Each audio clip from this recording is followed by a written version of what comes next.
again, folks, and welcome to Black Bear Outdoors. Today we just got a little cleaning video for you. This is by no means a white glove clean or a full breakdown of the pistol. This is just what I do, when I get a new pistol and take it out to the before I take it out to the range, as well as after maybe 500 rounds every so often.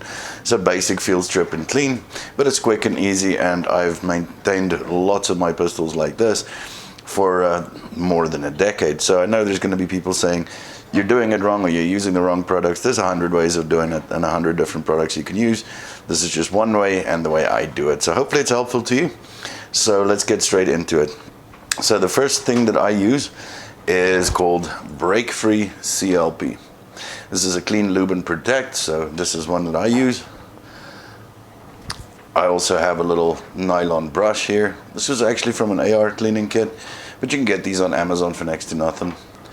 I use a microfiber cloth, a Hoppe's 9mm bore snake, works for 380 as well. And this one's an optional one, but I also use some Tetra gun grease. Alright guys, so obviously the pistol is clear. There's no ammunition in it or ammunition anywhere near it. And what we're going to do is we're going to break it down first, right? So first what we're going to do is we're going to lock the slide back, pull the takedown lever down like that, and release the trigger, and there you go. So now we want to remove the recoil spring. Just put some pressure on it and bring it out backwards. So you can see this one is fairly simple when you're going to put it back, because it's very easy to see that that's the back and that's the front, right? And of course we lift our barrel, oh, it's very small, and pull it backwards, and there we have a disassembled pistol. Alright guys, so the first thing we're going to do is we're going to take our break-free CLP, we're going to spray some down the barrel, leave it on to one side, let it do its job, because that's going to break down a bunch of the carbon and whatever that built up in there because of shooting it, right? Next we're going to put some CLP into the slide here, but be careful you don't get any in the striker channel there. So we hold it at a little bit of an angle, give it a good old squirt there, and we're going to do the same with the lower, give it a bit of a squirt. And then we're going to grab our brush and we're going to go to town on it, making sure we try and get rid of as much of the carbon as we can. Let's give it a good old brush there. We'll do the same with this side.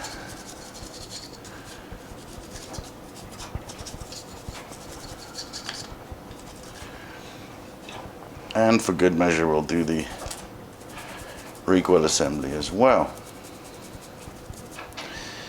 Alright, and now guys, it's as simple as leaving it for 5 minutes so that the CLP can do its job. We'll see you back in 5. A few minutes later. Alright guys, now that the CLP has had a chance to do its job, what I'm going to do is I'm going to grab the bore snake. I like using the Hoppe's brand. I've heard some horror stories about the off-brand ones, so I would suggest maybe Hoppe's. Anyway, so what we're going to do is we're going to run the bore snake through the barrel a couple of times. Pretty simple, just feed it in on this end, pull it through a couple of times. Now this has got bristles and brushes and all kinds of fun stuff in there to clean that barrel out for you nicely. You can use patches if you like as well. It's very much personal preference. I like using the bore snake, keeps it simple, and you don't have a lot of stuff to throw away or clean up after the fact. And that barrel should be clean as a whistle. I hope you can see that through the camera. And then what I'd like to do is take the microfiber cloth, give it a good wipe down, make sure those feed ramps are clean. This one's just got a tiny little feed ramp there. Alright, and then do the same with the spring here,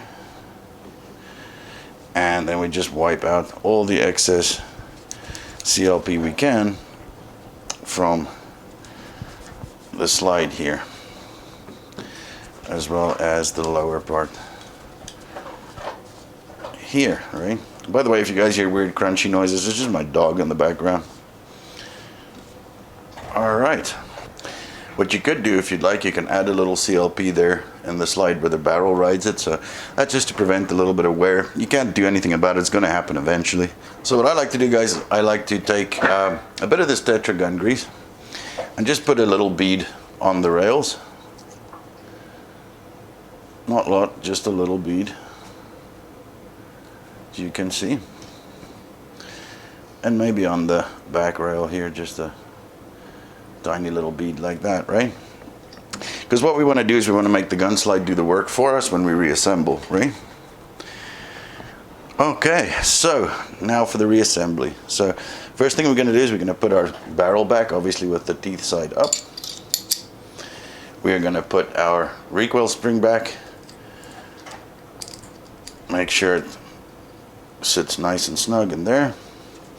And then we're just going to put the slide back on the rails, lock it back again, and just replace the disassembly lever where it was originally, and this should be good as gold. Let's do a little function test. Perfect. And what I like to do now, guys, is just give it a small wipe down on the outside.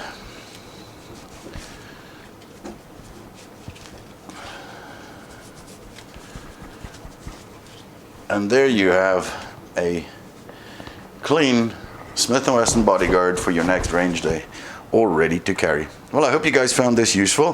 Like I said, it's a very simple process, and people do it in 100 different ways. But this is just how I do it. And yeah, you guys all stay safe, and we'll see you next time. Remember to like and subscribe and leave us a comment down below.